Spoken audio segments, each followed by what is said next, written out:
This episode of The House of L, featuring Ryan Tellez as a guest, was recorded on December 16th, 2024, ahead of the deadly and devastating California wildfires that have affected countless individuals, including Ryan and Michael Rosenbaum, who both safely evacuated in the midst of the outbreak.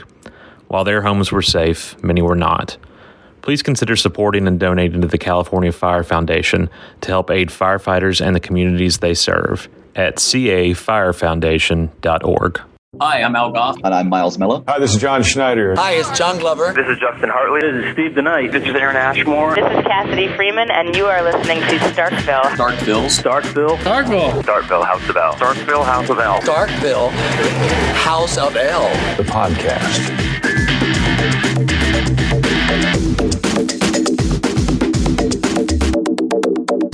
Welcome back to the House of L podcast at smallvillepodcast.com. I am your host, Derek, and I am joined today by somebody I have gotten to know earlier this fall, just by crazy random happenstance.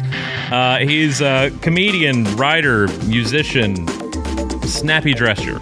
Magician? What's that? I almost said magician instead of musician, but we'll go with that. Mr. Ryan Tellez. Ryan Tellez, how are you doing, sir? All right, man. Thank you for having me. How are you doing? I'm well. I'm excited to have you here. We met. We got to hang out a good bit backstage at the inaugural Salute to Smallville in Jersey back in October, and got to know each other just a little bit through that, whispering backstage between panels. Freezing back there, as it were. That was the coldest room I've ever been in, and it was like a high 70s in Jersey in October. Yeah, and it was the Rocky meat freezer. I mean, I fully expected to train the training montage back there the entire time. It was cold, but it was cold. It was good, but it was full of cool people. I liked everyone that worked there. Everyone there was just very, very nice, and it just felt very easy and fun. And it is now. I'm now at a point where I'm surprised how much my life Smallville has taken over after having not been privy to it for well over 30 years of my life. Right. I want to talk about all that. We're also kind of talking about season 3 episodes. Delete and whisper in this, but I more just kind of want to shoot the shit with you a little bit in general. Sure. And when did you find out you were going to the con? That's one question I didn't ask you. Was that planned? Because it seemed very much like, oh, Ryan's here, by the way. Well, the me going up was not planned, but it, like anything that has happened with this. So I mean, they had started talking about it. Like I know they were doing it. And then Michael had just floated hey, we'll bring Ryan. And I was like, yeah. And he's like, yeah, we'll pay for your ticket. I was like, great. Yes. Yes, and. That would be the way to get me there. That'd be the way to get me there. And no, but they did. They pooled their resources, all their convention money. Yeah. No, and they flew me out and they boarded me at at a lovely hotel in Parsippany, New Jersey. Yeah. And where the magic happens, and it was magical. Yeah. But no, it was really nice of them to do that, and it was a nice little vacation for me, really. And because because every now and again, Tom and Michael are just we got a con. They're constantly promoting all their conventions, right. And I'd never really seen it happen. So I got to sort of see them in their element. I got to be surprised by how many people actually knew who I was, which is neat because you do this in a vacuum. I don't live very far away from Michael, and so I just sort of go, we record. That's a blessing and a curse. It is a blessing because there are moments where he's like, "Hey, bud, can you come over in 10 minutes?" I'm no, yeah. But it's super easy to do. But yeah, it's a vacuum, and you don't really know the scope of it because it's just the three of us in a room, and then it was nice to sort of go out in the world and see what the show has meant to so many people for so long. Yeah. And that is the thing, because you were just telling me earlier that, you guys have been doing this for 20 years. Yeah. And it's obviously... And so I'm just sort of coming into what the show has meant, and I'm sort of learning on the fly what it actually means, because it's always been on the periphery for me. And so to sort of see it in New Jersey and sort of see all the people and yeah, because it was nice, like, because I knew Michael and Tom had a panel, and like 5 minutes before they went out, Tom's like, it'd be funny if we brought you out. And then they did their panel. They started talking for like maybe 5 minutes, and then they said, let's just bring Ryan in. I don't think we made it 5. Well, somebody yelled out in the audience, "Where's Ryan?" Yeah. And I think I don't know was probably that the whole time. I don't know that anybody was actually aware you were there, like at that point. Like, I don't know that it, like, I thought that was just somebody yelled out, "Where's Ryan?" just for the hell of it. And then I remember handing you my microphone. You did. Because the audience started chanting for you. Which has got to be a good feeling. It was, because they paid to see Tom and Michael sitting there, and then they're chanting for you to come up.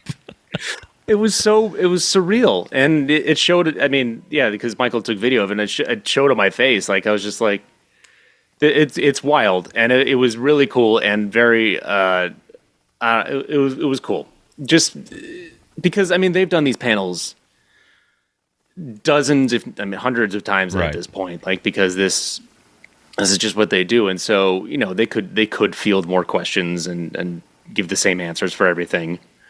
But now that we have this new dynamic, and it's we could just sort of talk like we do on the podcast, and it was cool. It was very nice of them to do, and I was a highlight of my year for sure. And thank you for for giving me your microphone. Relinquishing. I didn't need it. I was about to punch meat back there. I was about to do my Rocky montage. So it was so cold. Yeah, because it was freezing. Because you could see your own breath back there, which couldn't have been good for the equipment. But right. So now you're a staple. You got to come back for year 2 in Chicago. I don't know if you're going on the cruise or not, but are you a cruise guy? I've not been on a cruise. I have been on a cruise in my life, and I vowed to never go on another cruise after said cruise. Man. Yeah. I like having my car and being able to go where I need to go and not be beholden to the sea. Yeah, beholden to the sea. Yeah, you're not like your fisherman grandfathers before you, right? Beholden to the sea. Yeah, the cruise, we'll see. Yeah, I mean, Chicago. Yeah, I would love to go. I've been to Chicago before, very briefly, so I'd like to spend more time there because I do enjoy it as a place. So you guys are now, TalkVille's going into season 6. Just wrapped season 5, which is ironically where we started. That's funny. Almost 20 years ago. And what I know, talking about being in a vacuum, because you sit in Michael's, I wouldn't even call that a 10 by 10 room, but you sit there across from each other in the studio. You bank a few of these at a time. Yeah, generally. And if you're listening, you can probably tell which one we recorded second based on how quickly Michael wants to get through it and how fast he's reading the synopsis. Or if wardrobe changes have not transpired. Wardrobe changes do not transpire. If anything, Tom adds a hat. Yeah, there That's you go. Really it. So what? I mean, now it's been. God, when did it start? Was it 21, 22? I think it was 22. 22. So I think we started recording middle of 22, and then I think it started airing towards the end of 22. Yeah. And now we're in the middle of we just started recording season 6. We're trying to bank a few before the new year. Mm-hmm. And it's crazy. So that's, how many episodes is that? That is. So let's see, season 5, you're 115-ish in at this point. So it does not feel like 115. It feels like 50. Yeah. How did that come about when Michael's pitching this to you? Because obviously you're helping behind the scenes as well, in addition to being on camera. But they were like, we need somebody that's not us, somebody who hasn't watched the show, somebody watching it new with a new appreciation for it. I mean, it's mostly just I'm sure it started out of convenience because I was already helping him out with Inside of You. Yeah. And I was just there. and he just wanted someone that he could trust and felt safe around, and was reliably going to be there. So, I mean, that's really how it started, and then it just sort of helped that I had never seen the show before, right? And they just because the goal was for Tom and Michael to just recount all their stories and all their everything they remember about it. But yeah, I mean, just since I was there, then there's just like an added in, like, here, a fresh perspective rather than someone who's sort of been buried in the trenches of it for, their early adult life. Yeah. So I just sort of got to watch it with fresh eyes, and I've been, figuring it out as I go. And yeah, like, I think my favorite scene part was, I think it was there from the beginning. Oh yeah, yeah. I can't even. Oh my God, there have been 115 episodes. Well, when you watch them so sequentially as you have back to back, I mean, you don't have you guys aren't taking the 3-month break, which just seems bizarre now when you go a year or year and a half between seasons of a TV show. To think that we would get to May and Clark would be banished to the Phantom Zone, and we'd be like, God, we got to wait 3 months, to find out what happens. And now it sounds terrible for you. Yeah, now it's like, gather around, children. We'll tell you the tale of how it only took 90 days to get back to, or however long to get back to the story. Yeah. What has that been like for you, though, watching something that's now 24 years old almost? It's funny because sometimes you can tell that it's 24 years old. Yeah. But then other times, you watch it and you realize like how much it influenced things that are happening now. Yeah.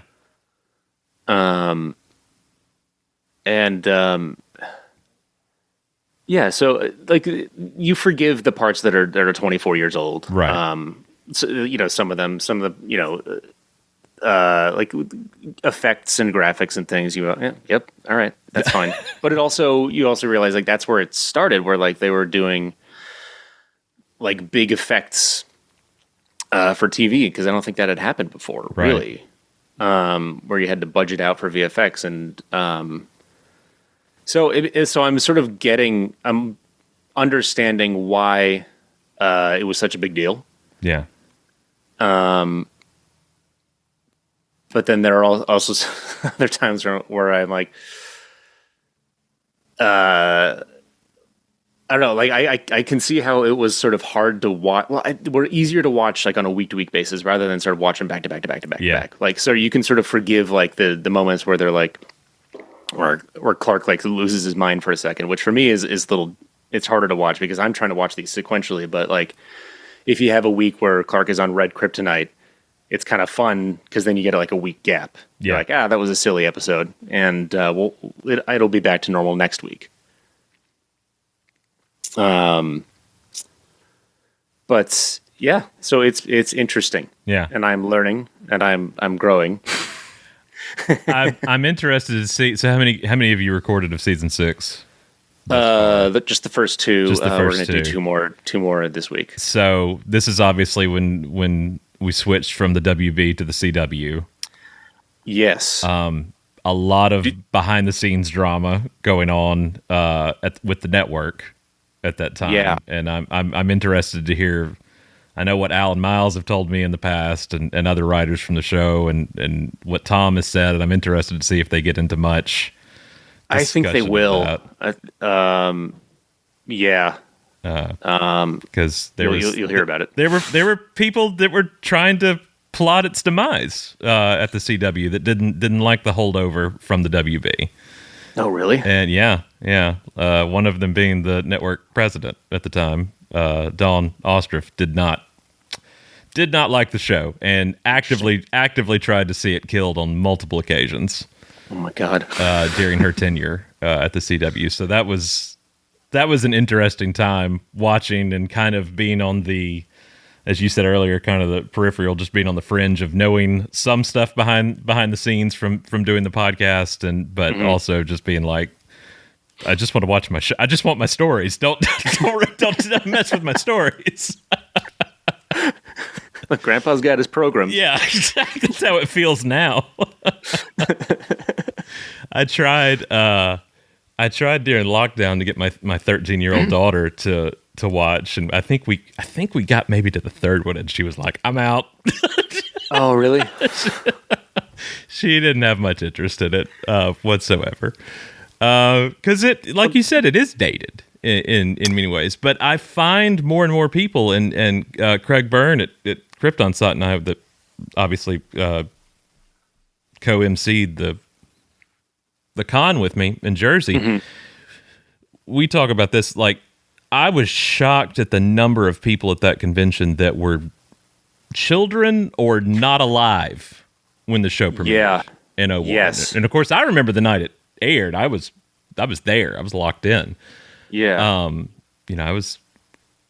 But it's a bummer your daughter doesn't like it, because that's a common thread that I've noticed, is that I watched it with my dad, and that's how people got into it. Well, that's what are staying with it. That's what Alan Miles always called it, the dad-daughter show. The dad liked it because it's Superman. The daughter liked it because Tom, because hot people, were on the show. So maybe she'll give it another go. I don't know. She wasn't 13 then. She was a little younger, but I've thought about giving it a go. Now my son, but I've got promise there at least that the legacy will, maybe the podcast can go on for another 20 years and he just takes it over when I'm dead. So we'll see. But you didn't watch, obviously, from the beginning. No, so that's. But I think I was supposed to be the demographic of it, because I think timeline wise, I am a year younger than they were supposed to be. Right. I graduated high school in 2006. Yeah. So you maybe 2 years. Yeah, because I graduated in 03 and I was a year older than they were, but kind of in that same. In the same zone. Right. Went from high school to college, not really college because everybody dropped out or stopped going. Or just kind of dropped those plot lines altogether. Yeah, they're like, college, we'll try. They really did. Yeah, they gave up on that. It didn't work out for anybody very well. No. But you were aware of it. Yes, I was aware of it. But then I maybe because I didn't drop out of college, maybe that's why. That's it. That's the reason. And then when I got into, one of my friends from college who I ended up starting a YouTube channel with was a massive Smallville fan. Yeah. And he had DVD box sets. He he would talk about it all the time, and he had a character that we did who had like a man crush on Tom Welling, and we were like, haha, that's hilarious. We're never going to meet Tom Welling, so we could just sort of say these things. And so we had another friend of ours, Lisa Foyles. Are you familiar with Lisa Foyles? Yeah. We were at her house filming something in Vegas, and she had this large the promo photo for like season 1 of Smallville where Tom is shirtless in the field. She had this poster. I can't remember where it came from, but it was in her place, and it was signed by the whole cast. Oh, nice. And then we're like, oh, Davis loves Smallville. She's like, does he want it? We're like, probably. Yes. And so my friends and I, we drove it back from Las Vegas, and then we surprised him with it. And there's an unlisted video somewhere of us revealing it to him. Oh, wow. And he was at a loss for words, and it was really, really sweet. But it was really cool, and it was like a centerpiece of his apartment for a long time. And then it's in like one of the Rap Zone videos, isn't it? Because I think, isn't it like a bus shelter poster almost? It's so large. Oh, it is. Yeah. So, when we filmed, we like a dumb. It was fun. It was. We had Davis would play this character called Melvin, and he had a lisp, and he would do these top 10 countdowns, and he would wear like a Batman robe, and he would be very nerdy and like a little bit horny at the same time. And so then we filmed like a follow-up episode of Lisa playing his sister, and she had the Tom Welling poster in the background. And then we brought it up. And then, but yeah, so it was in his apartment for a long time. And then he recently was like, hey, like, I'm trying to adult my apartment now. I'm going to get rid of some figurines and the poster. Does Michael want it? And so it was sort of nice to sort of come full circle from this moment of like being in this, like on this YouTube channel, we're like, we're never going to see Tom Welling or Michael Rosenbaum in person ever. And then sort of just through life happening, I met Michael and started working on the podcast. And then, yeah. So now this poster has made it back to Michael for a charity auction at some point. Very full circle. So growing up, obviously, like we talked about, musician, writer. I mean, all these things that you have accomplished. Were you a comic book fan at all as a kid? Was that something in your privy or not really? No, not like rabidly. Yeah. I had comic books and I liked looking at the pictures. I didn't know what they were. I had little action figures. I have vivid memories of watching, the X-Men cartoon in 97. Yeah. I have not watched the reboot yet, but I remember as a child watching that kind of stuff. So not like, I was never deep into the lore of superhero stuff. And it wasn't really until I started working with the Warp Zone that I started learning about, like, I guess, video game and comic book culture, because two guys who were sort of like really spearheaded that were Davis and Schroeder. Davis, who had the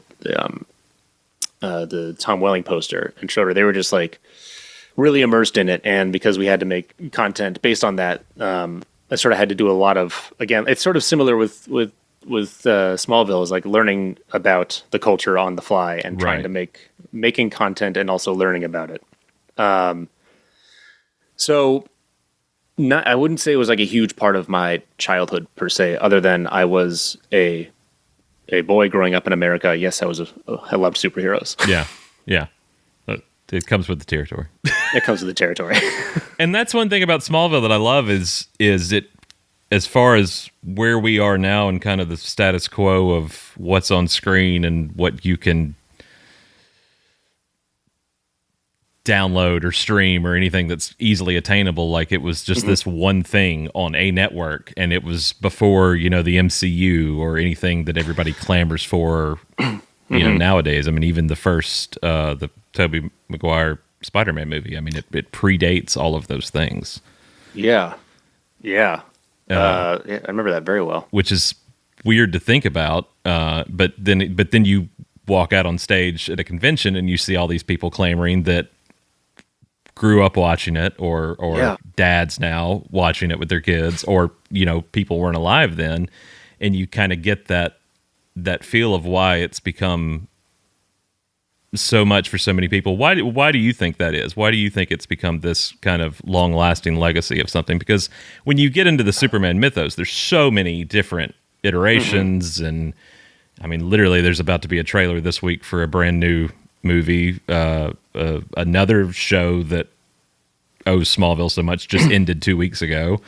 But it obviously has, in a 10 season run, it's cemented itself so much. Why do you think that is?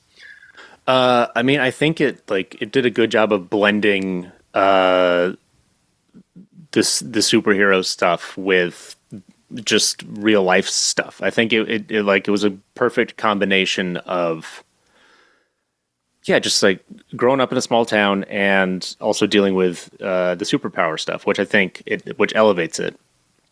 Like the stories were relatable, and I thought the acting was well done. It was well shot. It was done with intent. It was well done, and I think it was accessible in a way for people who might be like, I don't do nerd shit. Yeah. Like, but it was like, but I think that's part of it, and I don't think it's over the top either. I think it was just well done at combining both of those things. It just human drama, and also it's like human drama, but also it happens to be Superman. Right. Like it's almost tacked on at the end. It's like, like family drama, high school drama, and by the way, he's the last son of Krypton. What? Yeah. No big deal. What? No big deal. NBD. It's Growing Pains meets Superman. What has surprised you in watching it though? Like, I mean, now getting into season 6, the show is. If you watched the pilot and then picked a random episode from season 6, it's watching a completely different series.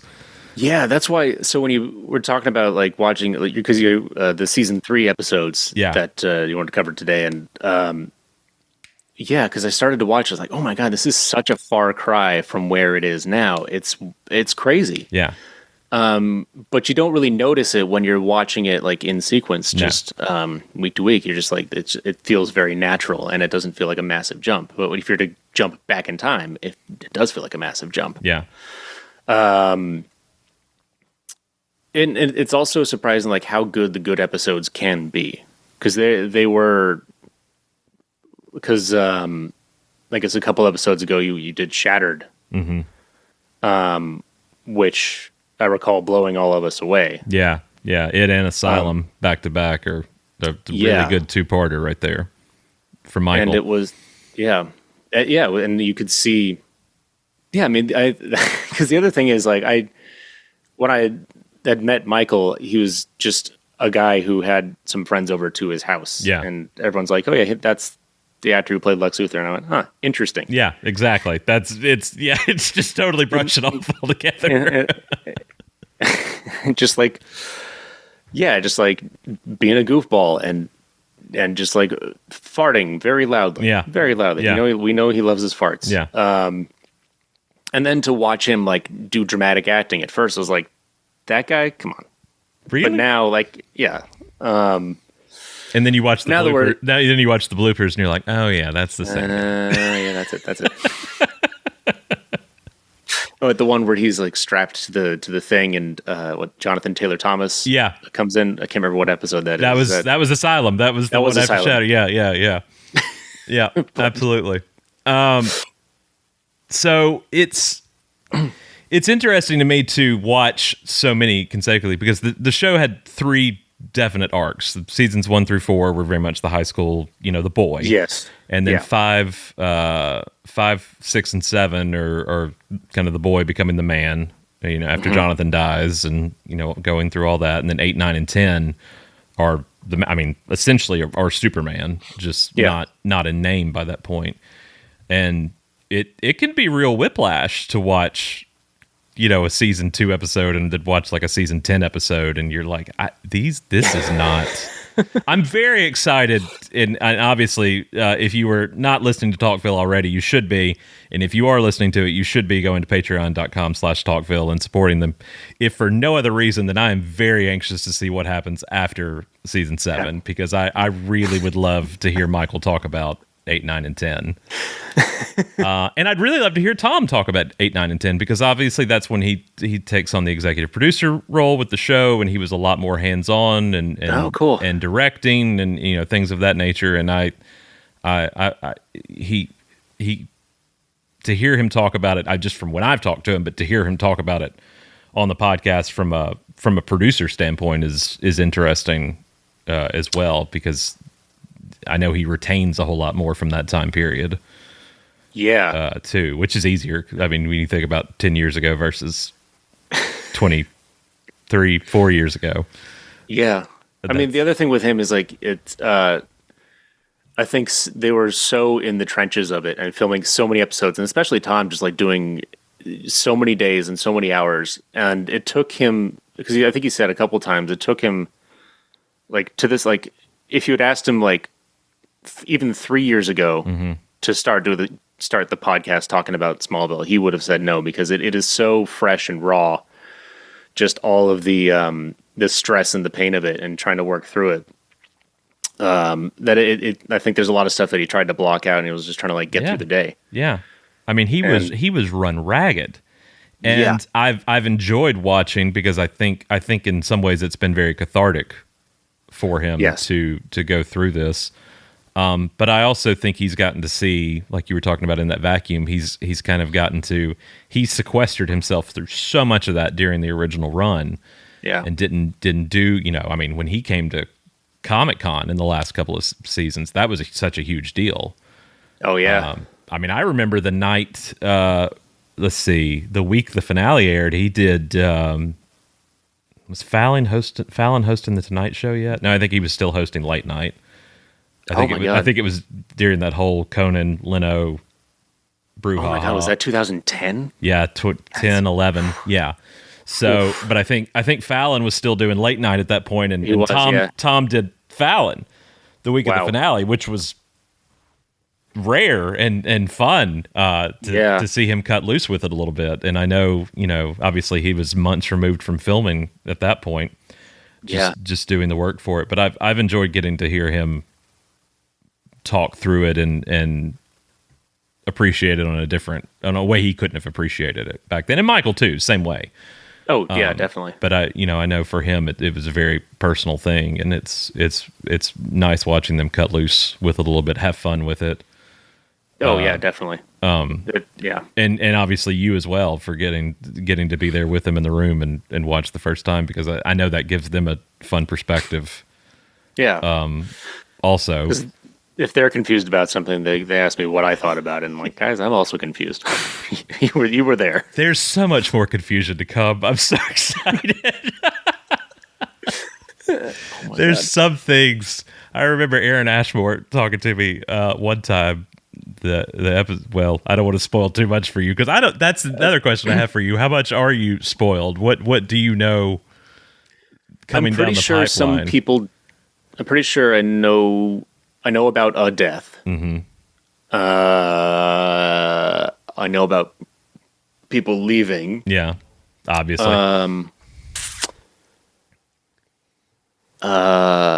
But for the most part, you're pretty. So do you get surprised by things? I mean, did you know? I know Michael talks a lot about the Lex Zod thing, but like, was that a surprise for you when that happened as you watch? Was that a surprise? That to me just sort of felt like part of it, because I guess I wasn't really, because I'm like not up on the lore, so I was just sort of enjoying it for what it was and what was happening. Was that like a specific reference to comic books? No. I mean, General Zod, yes, obviously, but not Lex being possessed by him or anything. But it was, okay. I mean, when you're not knowing you're at the halfway point through the show, but when you get to watch the two of them face off against each other, knowing what's, hopefully eventually coming down the pipeline. Any time Michael got to play full on evil Lex, obviously there was that episode where he split off in season 4, Onyx, when there's two of them, and there's the full on evil. That was a good one. Lex, where he shoots Jonathan and has the kryptonite ring and all that. Yep. So anytime you got to peel back the curtain a little bit and look at what these two, because at some point he's going to be Superman, he's going to be Lex Luthor, and they're going to hate each other. Yep. And now you're kind of getting into that a little bit, because the friendship is over by this point in the show. Yeah. And even the friendship was I don't know, it was still, even when they were best friends, it was still sort of a little shaky and a little bit off. Oh yeah. And I think that's probably why. Well, anytime you've got a hidden room in your house full of stuff about your best friend, it's a little sus, as the kids say, a little off. There's something not quite right there. You have all this money. Why are you spending your time with all these high schoolers? It's fine. Don't worry about that. Don't you worry about that. Well, we're calling it. You put on your suspenders of disbelief. Yes, exactly. It's totally. Everybody's always. It's weird that Lex has Clark be his best man, and I'm like, there's only a 6-year age difference. It's not that. It's fine. Don't think about it too much. It's fine. Just guys, it's fine. Don't worry about it. Yeah. Well, stepping back a little bit, since you are getting to season 6 and talking about how different it is going back to season 3, we were talking about Delete and or Whisper and Delete today. Both Freak of the Week episodes.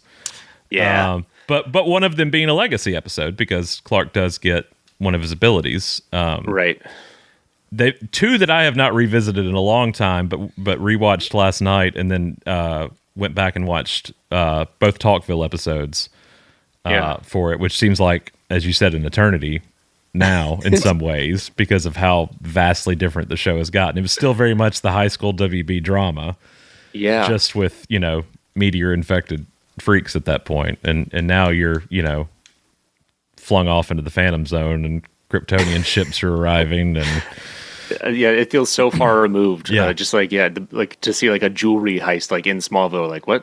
yeah. But On location shooting. Well, that's unheard. That's something you crave by the back half of the series because you're just on the same street over and over again. But it wasn't like even like the first scene where he's just looking at the jewelry store and then Lana comes and they have that classic classic Clark Lana interaction. Yeah.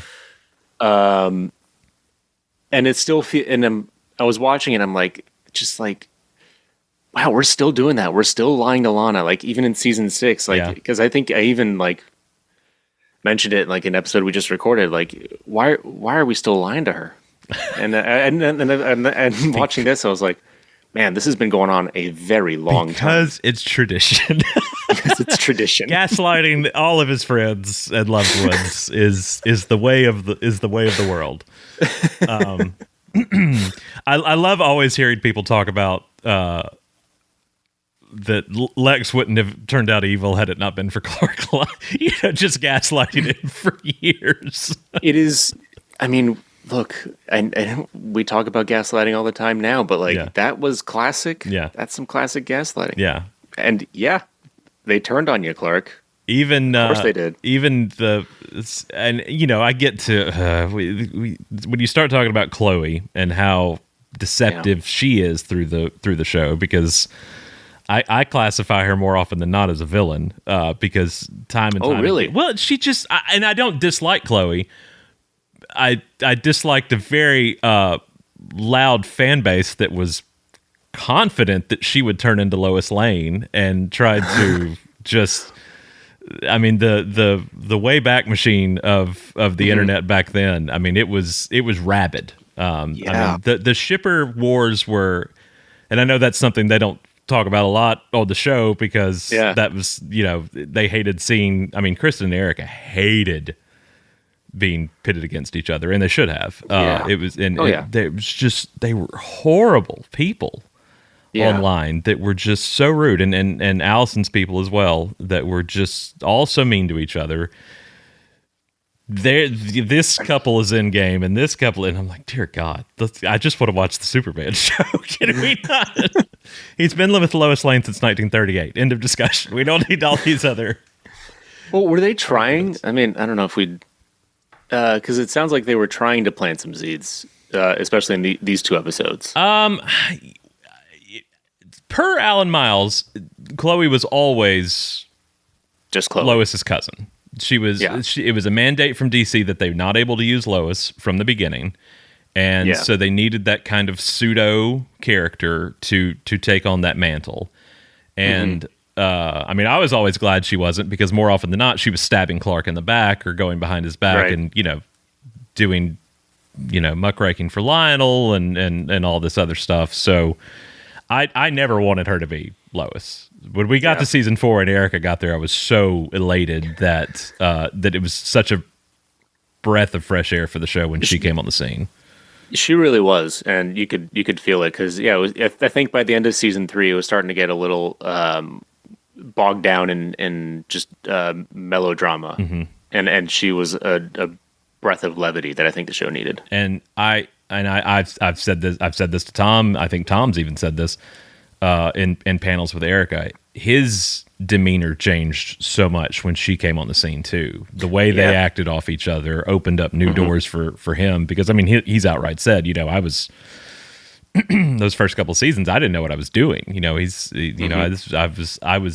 didn't know Superman lore, which was a choice at that point because another actor could have gone, oh, I'm going to go consume everything up to this point and base my decisions and my choices on screen off of what Christopher Reeve has done or anybody else by that point. And he made a very logical and I thought wise choice to play it as somebody who was learning about himself as he went, which is what Clark did. And I thought that was fascinating. Because most people today would have would have just started diving into comics and movies and radio shows and things of that nature. Yeah. But no, yeah, I mean, it was a new version, and I think it needed to be it needed the naivete. Yeah. Which he brought, and it was, well, and I mean that the nicest possible way, obviously, but it's so refreshing to watch, the pilot, which I think is just one of the best TV pilots that has ever been produced, because of how on hands Alan Miles were with it, and how it, they crafted it, how obviously they shot it all with, a different actress for Martha. Mm-hmm. And that didn't work out, and instead of 6 episodes later deciding that was the wrong choice, going back and reshooting, and stuff that today it'd be like, just cast somebody else, and we won't speak of it again. I mean, they were so, I mean, that was their baby, and they still 24 years later, I love hearing Al come on the phone, come on Michael's phone on the show, but talk about it and how the retention they have of things in those first 7 seasons of the hard work they put into it. It's crazy how much Al remembers. I know.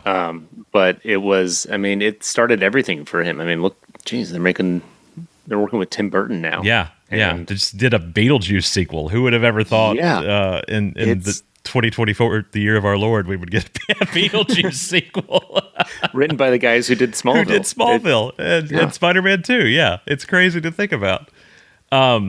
These 2 episodes, though, are kind of the bread and butter of what you would get during this time period on this era of the show, though. You would get something legacy, long lasting, like the super hearing being introduced, and then you'd get an evil email being downloaded in your brain to take on your best friend and mow him down in the street, or attack him with an axe in the girls' locker room, or Martha holding a sickle, coming after Chloe in the barn with Jonathan chaining her up. It's very much classic Smallville, and I think even, I'm so sorry. It's okay. You weren't yourself. It's fine. Yeah, it's you've had that evil email thing happen. Obviously, which I thought might have been a cautionary tale, especially for the time. Just don't download time period. Don't talk to people on the internet you don't know. Look how that turned out for so many people. And Delete's a funny one because it was written by Brian Peterson and Kelly Saunders, who would later replace Alan Miles as showrunners. Oh, really? at the end of the series.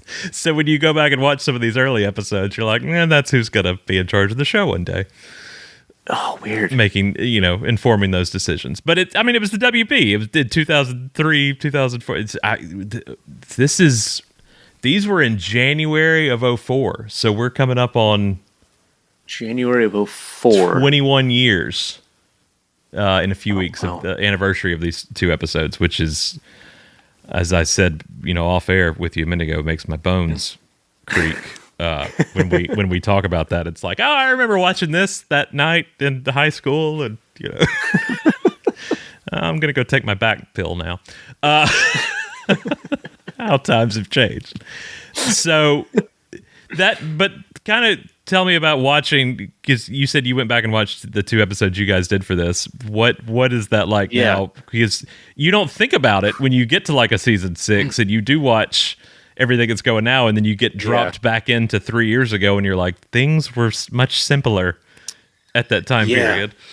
Yeah, so I guess we did this. Well, I guess on the timeline, I went back. I watched this in the summer of last summer is when I watched the episode. And then we recorded these 2 at the same day. Which there was no wardrobe change. Yeah. And we were coming off of the high of the last 2 were Shattered in Asylum. And I think, we had some fun with it. But yeah, these were decidedly not our favorites, as you could if you go to the ends. But it was interesting to talk about, and it was interesting to sort of go back and sort of just remember like what a freak of the week was. Like, oh yeah. It seems so niche by the time you get to season 6. Yeah. It's like, oh, that was a thing we did almost exclusively week to week. And you'd get like a Shattered and Asylum, and you'd be like, this is some of the best stuff. Like, really, I mean, prestige television was not really a thing yet. Harrison Ford was not acting on television yet. Breaking Bad had not happened yet. You know, all these things. Lost wasn't on yet in season 3. That was what, September of 2004, I think, around the time season 4 premiered for Smallville. Right. So when you would watch something like a Shattered, and you would get to like the end scene with Johnny Cash covering Hurt and Lionel looking in on a straitjacket Lex, like, this is captivating. This is like really good television, better television than it should be for watching a WB drama about Superman for a bunch of, you know, high school kids. Yeah. And then 2 weeks later you'd get, you know, Lana with an axe trying to kill Chloe. The juxtaposition would be a little jarring. So I recalled that's delete. Right, yeah. I recalled that one was my favorite scene of the episode, and my rationale was like, it looked like they put a lot of work into that scene. Yeah. Stunt coordination wise, it was absolutely mental. Yeah. But the rest of the episode didn't make much sense either. So I was like, that one just, why not? Yeah. It was well, like, for an action scene. It's well choreographed. I mean, the stunt department on the show did exceedingly well. The show was not ever meant to be watched in high def. At least that era of the show. Now, I mean, obviously the golden hour of the farm, you know, the sun shining through and all that kind of stuff still looks tremendous today. But then, you know, you can, once it hits widescreen and digital, and you can see the boom mic operator, you know, off screen, stuff like that. Oh no. I'm not gonna look for that stuff. Yeah, you can't not see it once you start looking at it. You're like, oh, there's, you know, things that should not have nobody ever thought this was going to be released in Blu-ray one day, much less on a streaming service. Oh no.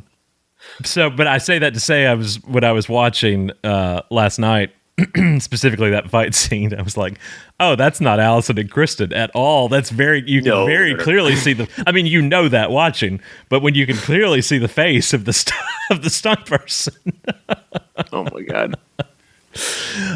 It turns out pretty funny. And then you'd have episodes where, like, and they were still trying stuff at this point too, because when you would introduce, thank Christ they did not keep the effects of the super hearing that they introduced here later down the road, because it was terrible. It was awful, and they didn't know what to make it look like at the time. They had to try things. They did that, but they did that with everything. The running in the first couple of seasons, the Clark time and super speed is not at all what it becomes, you know, by season 5 or 6.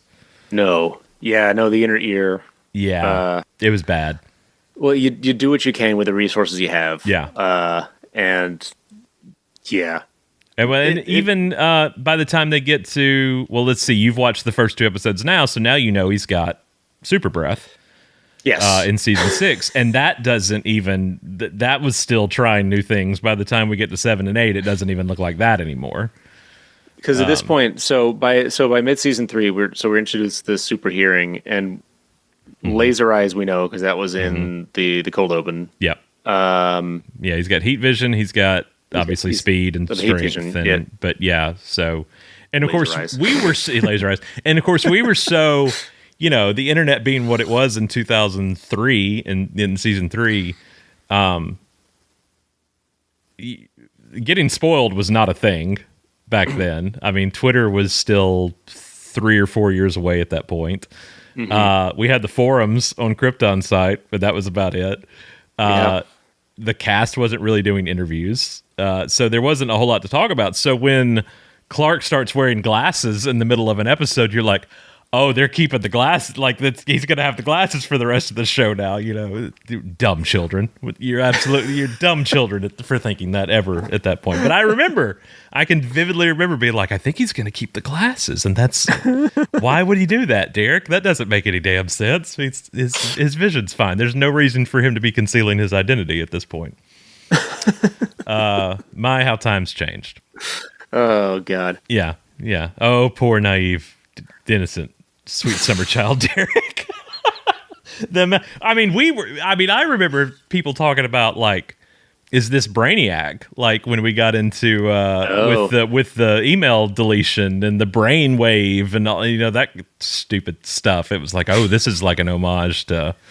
Well, when you got a week to think about it, and the next one is not like readily available. Yeah, you got time to speculate. Oh yeah, and to go down some rabbit holes. Yeah, and some weird parts of the internet. Yeah, why not? It wasn't healthy then. It's not healthy for at least half of the population of the United States now. You didn't have the answers, and you just wanted to imagine and live in your fantasy. I did my own research, and that's. Because that always works. Yeah, that's always turns out good for people. And I believe Missy or Molly or whatever her name is Brainiac. So there you go. You stupid children. But we were clamoring for any. I speak for, but I know like the guys that were watching at the time and the guys I would talk to. Anything Superman, we were like grasping at.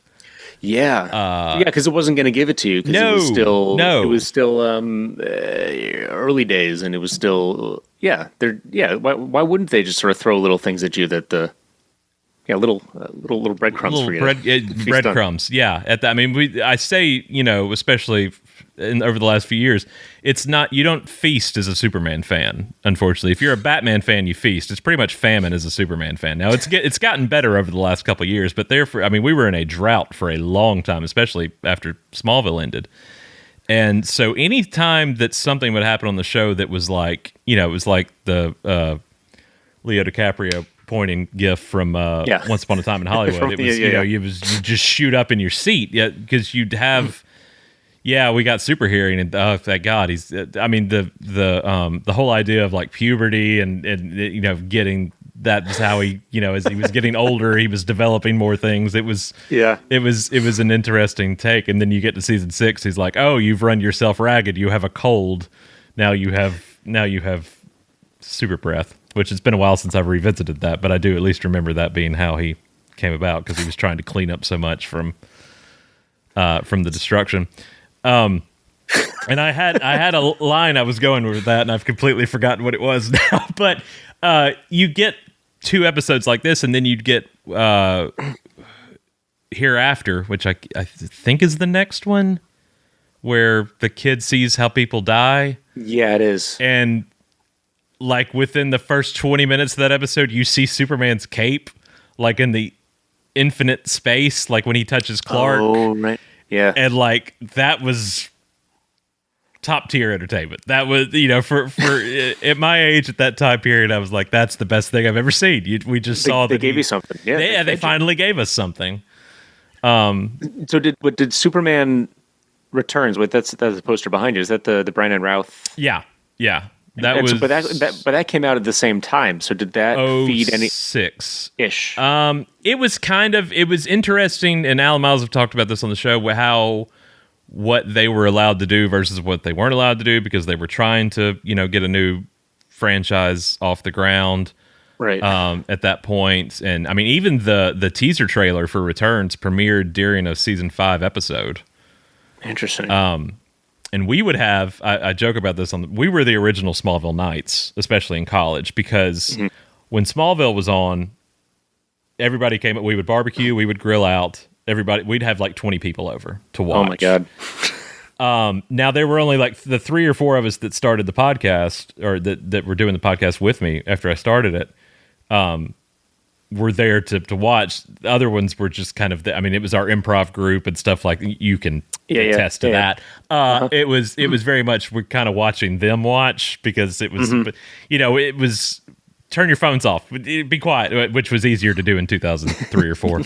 The show's on. Everybody hush. But I vividly remember the night the Superman Returns trailer premiered during a season 5 episode, and it opened with like, it fades in and it's the Kent farm in the mailbox.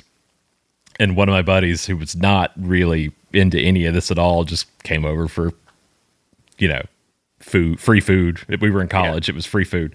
And he was like, how is that any different than what we're just watching on TV right now? What's the difference? And why are we so excited about this movie trailer?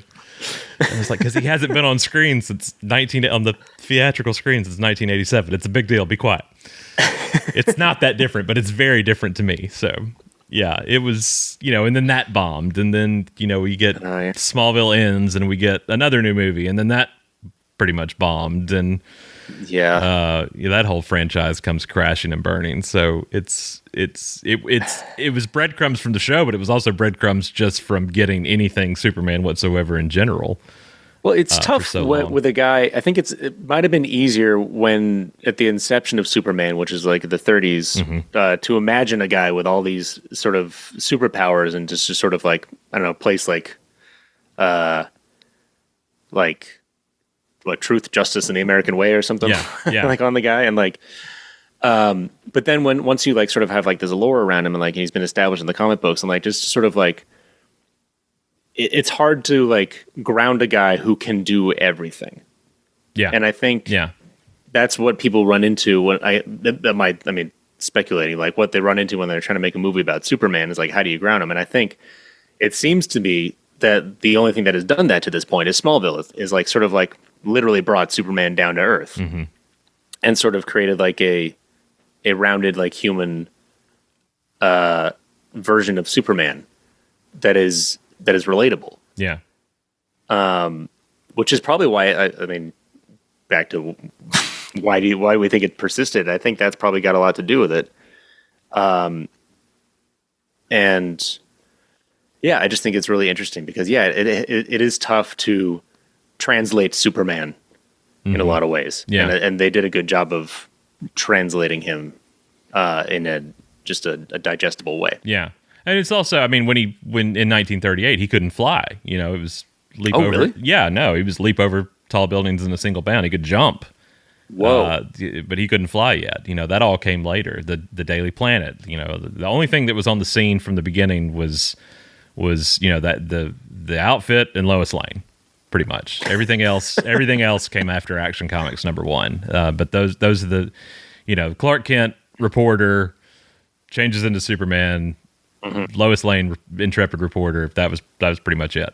That's from the get go, and everything has gotten adapted later, and that's why I think so many adaptations like Smallville have pulled from so many different iterations over the years. Smallville paid honor to the Christopher Reeve films in so many ways, not just having him on the show for those 2 episodes, but obviously Margot Kidder being on the show too. But I mean, they used the John Williams score in several places, and the design of the Fortress of Solitude is very much pulled from those films, and and stuff. Now the Superman Lois that just went off the air, it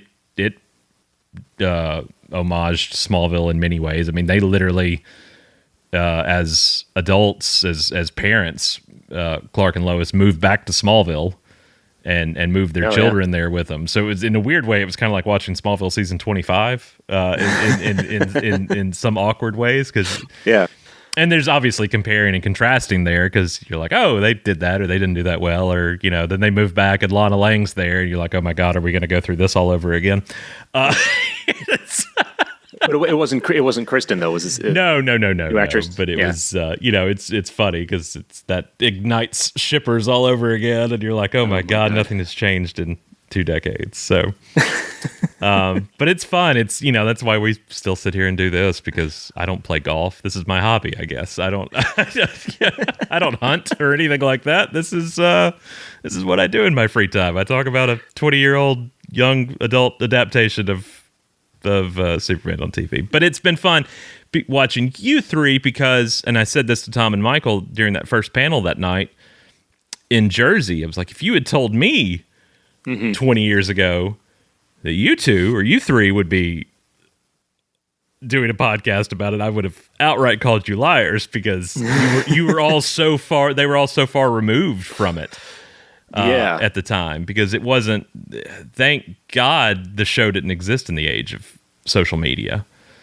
Yes, at that time, because that would have been so much harder on all of them. So it is very refreshing to see the full circle of all this and to watch you guys. And I thank you for coming on and sharing a little bit behind the scenes.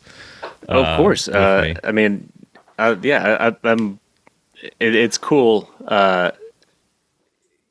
Just like to have just casually started a thing and then to be welcomed into sort of the atmosphere of it. Oh, you have been, definitely. I mean, there's no denying that. That one-off comment from somebody in the audience that led to chanting your name made me so happy that night. And then people looking for you the rest of the weekend. Where's Ryan? So that's got to be a good feeling. I hope to see you again at the next one, and tell people where they can find you online. I am just at Tellez Ryan. If anyone was curious how to pronounce my last name, we say it on the podcast. Yeah, at TELLEZRYAN. I'm just mostly just doing Instagram. I'm on TikTok, but just because every now and again someone will send me a TikTok and I have to go see what it is. I've got to open that. I've got to download that app again. Yeah, I don't know how that works. Yeah.